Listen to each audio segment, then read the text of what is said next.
इस कोरोना काल में जाने कैसा रहेगा आपका एक साल का भविष्य फल व्यवसाय और स्वास्थ्य की दृष्टि से। अभी कॉल करें इस नंबर पर या विजिट करें आस्तिकशॉप.com पर। अक्षय तृतीया व्रत कथा। पिछले वीडियो में हमने अक्षय तृतीया का मुहूर्त, उपाय और दान के बारे में बताया था। अब चलिए सुनते हैं व्रत कथा। स्वागत है आपका आस्तिक स्पिरिचुअल सीक्रेट्स में। अक्षय तृतीया से जुड़ी 2 कथाएं प्रचलित हैं। अक्षय तृतीया के दिन इन कथाओं को सुनने मात्र से ही जीवन में शुभता आती है और सच्चे मन से मांगी हुई मनोकामना जरूर पूरी होती है। आप इस कथा को सुने और अपने इष्ट भगवान को सबसे पहले धन्यवाद दें और फिर अपने मन की बात कहें और मार्गदर्शन मांगें।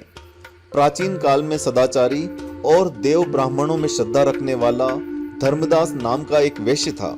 उसका परिवार बहुत बड़ा था, इसलिए वह सदैव व्याकुल रहता था। उसने किसी से अक्षय तृतीया व्रत के महात्म्य को सुना और व्रत रखने का संकल्प किया। जब अक्षय तृतीया पर्व आया तो उसने गंगा स्नान किया और व्रत रखने का संकल्प लिया। विधि पूर्वक देवी देवताओं की पूजा की। गोले के लड्डू, पंखा, जल से भरे गड़े, जौ, गेहूं, नमक, सत्तू, दही, चावल, गुड़, सोना और वस्त्र आदि दिव्य वस्तुएं ब्राह्मण को दान की। स्त्री के बार बार मना करने, कुटुंब जनों से चिंतित रहने और बुढ़ापे के कारण अनेक रोगों से पीड़ित होने पर भी वह अपने धर्म कर्म और दान पुण्य से विमुख नहीं हुआ। यही वैश्य दूसरे जन्म में कुशावती राज्य का राजा बना। अक्षय तृतीया के दान के प्रभाव से ही वह बहुत धनी और प्रतापी बना। वैभव संपन्न होने पर भी उसकी बुद्धि कभी धर्म से विचलित नहीं हुई। अक्षय तृतीया के दिन इस कथा के श्रवण से अक्षय पुण्य फल की प्राप्ति होती है। एक दूसरी पौराणिक कथा के अनुसार महाभारत काल में जब पांडव वनवास में थे, तब एक दिन कृष्ण ने उन्हें एक अक्षय पात्र उपहार स्वरूप दिया। यह ऐसा पात्र था जो कभी भी खाली नहीं होता था और जिसके सहारे पांडव को कभी भी भोजन की चिंता नहीं हुई और मांग करने पर इस पात्र से असीमित भोजन प्रकट हो जाता था। श्री कृष्ण से संबंधित एक और कथा अक्षय तृतीया के संदर्भ में प्रचलित है। श्री कृष्ण के बचपन के मित्र सुदामा अक्षय तृतीया के दिन ही श्री कृष्ण से मिलने द्वारका आए थे।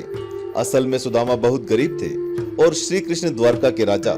तो सुदामा बहुत निर्धन थे और बहुत परेशान होकर श्री कृष्ण के पास मदद मांगने के लिए अक्षय तृतीया के दिन ही गए थे और श्री कृष्ण को भेंट देने के लिए सुदामा के पास बस कुछ मुट्ठी चावल थे। श्री कृष्ण से मिलने के बाद अपनी भेंट उन्हें देने में सुदामा को संकोच हो रहा था, किंतु भगवान श्री कृष्ण ने मुट्ठी भर चावल सुदामा के हाथ से ले लिए और बड़े चाव से खाए। चूंकि सुदामा श्री कृष्ण के अतिथि थे, श्री कृष्ण ने उनका भव्य रूप से आदर सत्कार किया।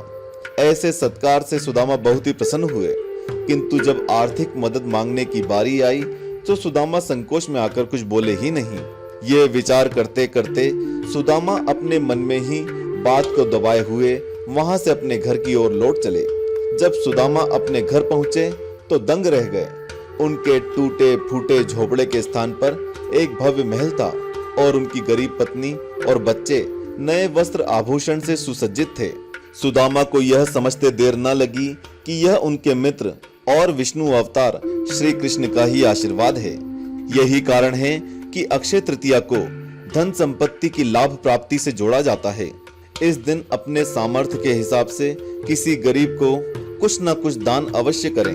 बोलो सत्यनारायण भगवान की जय।